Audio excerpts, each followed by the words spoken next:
Hello, welcome back to my channel. I am Tanya Martinez from eXp Realty. Today we are going to be talking about why you shouldn't be scared to buy a house right now. A little bit of a disclaimer, I am not a financial advisor and I will be mostly talking about my area, Northwest Arkansas. So I know the age-old question has always been like when to time the market so that you're getting a really good deal. And in my honest opinion, it's never a good time to buy a house. Why? Because it's always too high, the interest rate is too high, prices are too high, everything is too high. But if I would have listened to this piece of advice years ago, I would have never bought in my first investment property.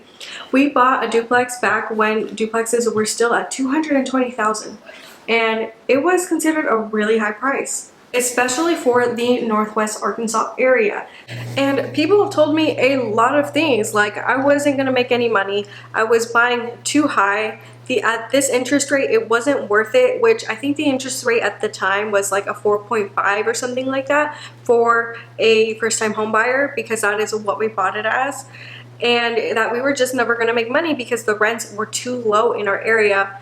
And it was kind of one of those things, like if I would have listened to them, I would have never gotten the opportunity to buy this duplex. So just take that into consideration, that there is never a good time to buy a house. And I know a lot of people wish now that they would have bought in that duplex back in 2018 when the market was still at a reasonable price. And we still hadn't witnessed the craziness that 2021 and 2022 would bring us. So now bringing it to today's market, we are in October of 2022 and the prices are starting to fall a little bit, but the interest rate is a lot higher, meaning that a house that you could have bought in a few months ago at a 4.2 is no longer going to be the same house that you're going to be able to buy at a 7% interest rate, meaning you're going to have to go a little bit smaller. So there's two things about this. So the bright side is that because there are less buyers on the market, sellers are kind of panicking and they're dropping prices. They are more willing to negotiate than they were a few months ago, so that is always a plus.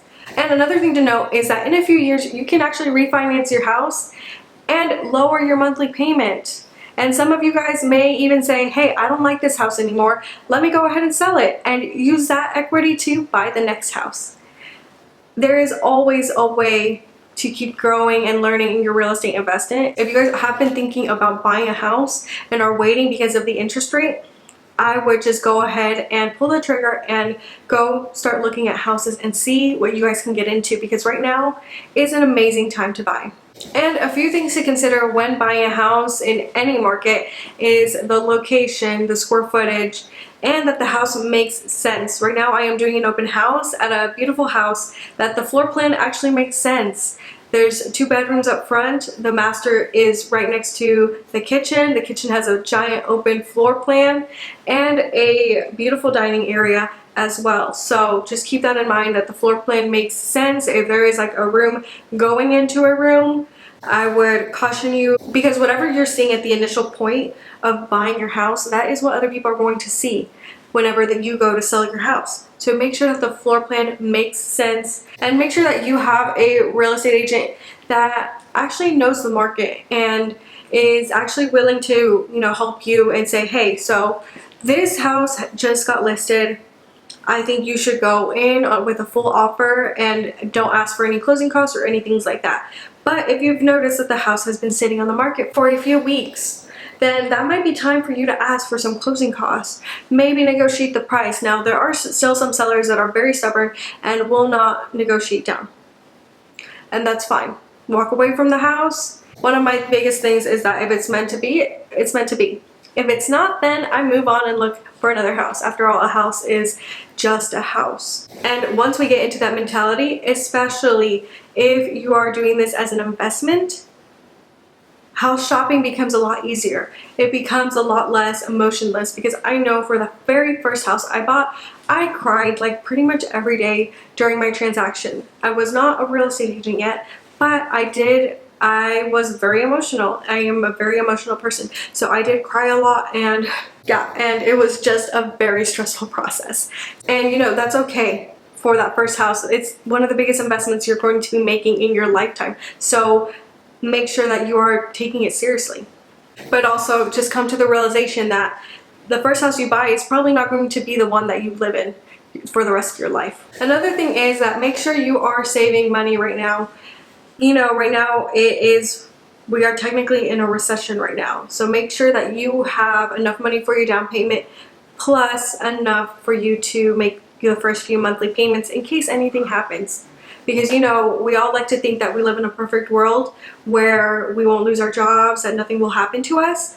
But that's not the reality sometimes. So please make sure that you've got extra money, especially if you're thinking about buying a house right now. The next tip I'm going to give you is to know your loan options. Make sure that you're talking with a trusted lender that will give you plenty of options, especially like right now there's a few options where you can buy a house right now and the refinance cost will be waived in the year like 2025. So there are options. You just have to know where to look for them and have your realtor also help you with this, because loan officers are always helping them and teaching them about new loan programs. So if your realtor doesn't know any loan programs, ask them like, hey, so which loan officer do you recommend? Can I go ask some questions? How can I learn about the different options that they have? Because there are other options like the seller can buy down the rate for you. A lot of people don't know that.